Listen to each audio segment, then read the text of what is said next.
Ayan guys, no, nandito tayo sa Westmont Mall guys. So, ayan guys, no. So,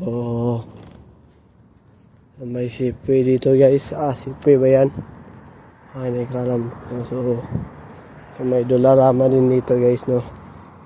Ayan guys, no. Sipi yan nga guys. Ayan guys. Nainip ako guys, so lakad na lang tayo guys kasi 6 pa mag-start yung round 3, 6 or 6:30, hindi ko alam. Balik tayo mamaya guys, mga 5 ko alam, 5 tayo pabalik. Ayun guys, no. So lakad lang tayo ng lakad guys. So sa hindi pa nakasubscribe sa aking YouTube channel, please subscribe my YouTube channel, Aaron Caral. Then don't forget to click the notification bell all para updated kayo lagi sa aking vlog. So ayan guys, no.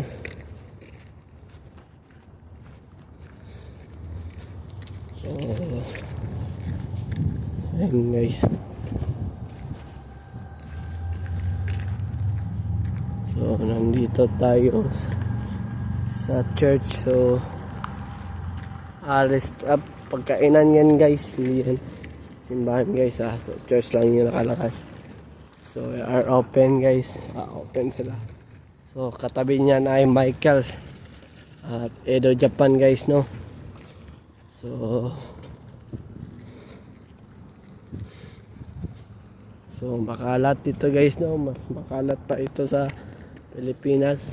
Pilipinas ay hindi siya makalat guys, no. So kung sino man yung nagsabi na yung Pilipinas ay marurumi guys, huwag kayong maniwala doon kasi inggit lang sila guys. Sabi nila mahirap ng Pilipinas. Hindi naman mahirap yung Pilipinas guys. So, nasa pangatlo tayo na mayaman guys. So, ang Pilipinas ay mayaman. So tayo ay nasa third rich country guys, no. So upo tayo dito guys. So, yung sino man nagsasabi na yung ang Pinas ay mahirap, hindi guys, hindi yan totoo guys. Una-una may Palawan, may tourist dyan, may spot dyan, may Siargao, Manila Bay. So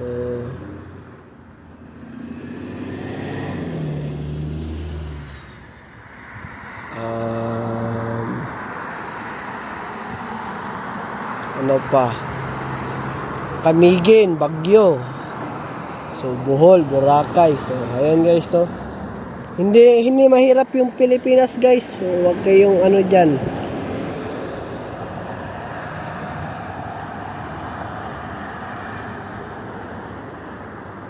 Basta mga taong ganyan guys, inggit sila guys. Kasi maraming tao sa Pilipinas guys. Sabi nila kaya daw maraming mga tao sa Pilipinas kasi marami daw taong anak ng anak. Mga taong ganyan, okay yung basta naniniwala ganyan kasi pakialam ba nila sa buhay ng iba. Kanya-kanya tayong may buhay guys. Huwag kayong mangialam sa buhay ng iba kasi okay lang kung kamag-anak mo, pero hindi naman. So mas mabuti na lang marami ang tao sa Pilipinas kaysa sa ibang lugar guys, no? mas gustuhin ko pang tumira ng maraming tao kaysa konti lang.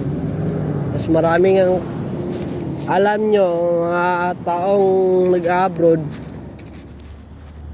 ayaw nilang maghirap sa trabaho guys. No? Gusto nila ng easy money guys. Easy money yung hinahanap nila guys. Kasi mga tamad kasi mga tao mag-a-abroad para easy money lang yung hinahanap nila guys, hindi hard work. Wala akong pake guys.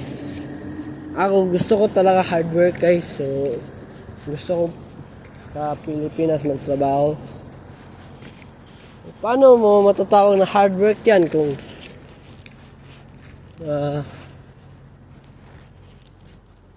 nagtatrabaho ka sa ibang lugar, di ba? Hindi yan hard work.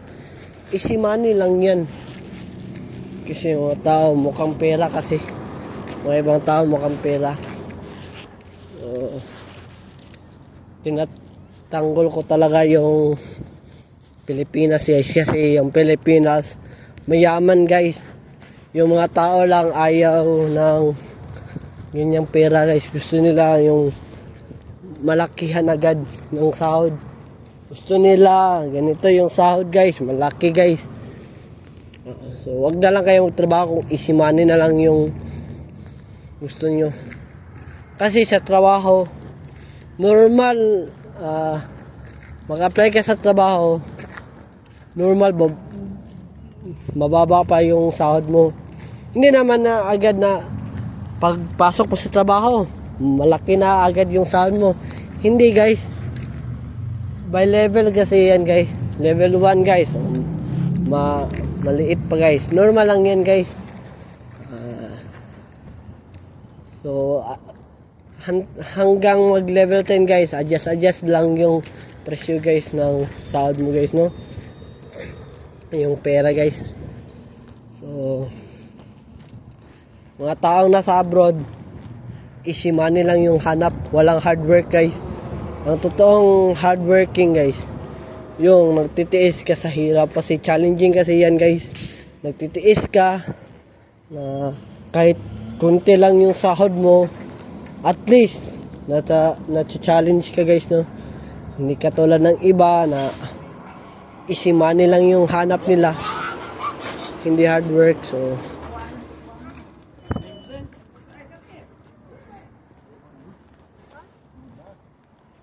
ako guys, gusto ko yung hard work, hindi easy money.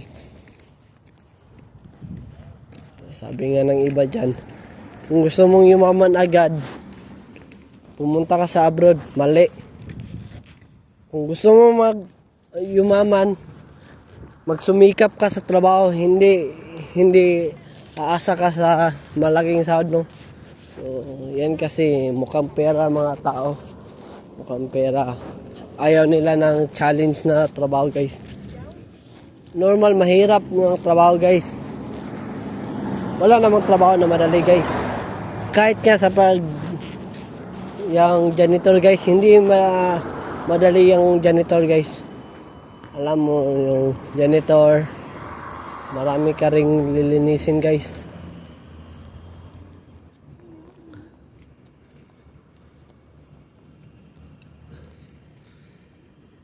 Marami kang lilinisin guys, no?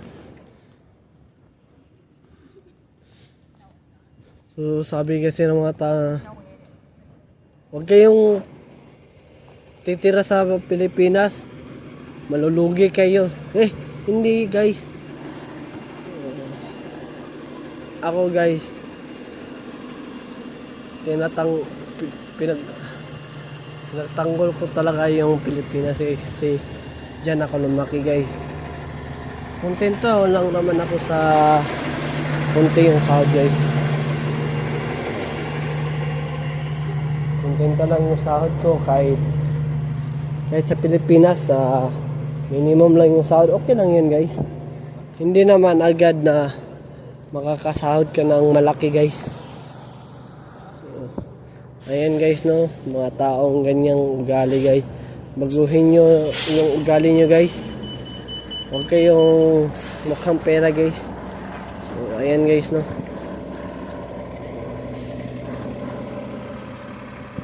So, sa mga mukhang pera dyan, huwag kayong ganyan, baguhin nyo ugali nyo. Kasi wala namang trabaho na malaki ang sahod bigla. Ano yan, magic. So, ayan guys, no.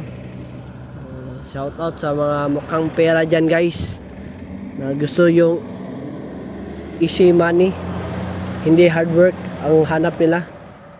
Huwag na lang kayong pumunta ng abroad kung ganyan yung ugali nyo. Kasi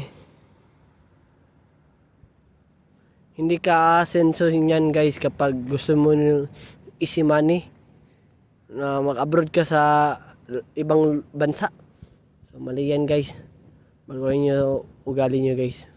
Baguhin nyo yung mindset nyo.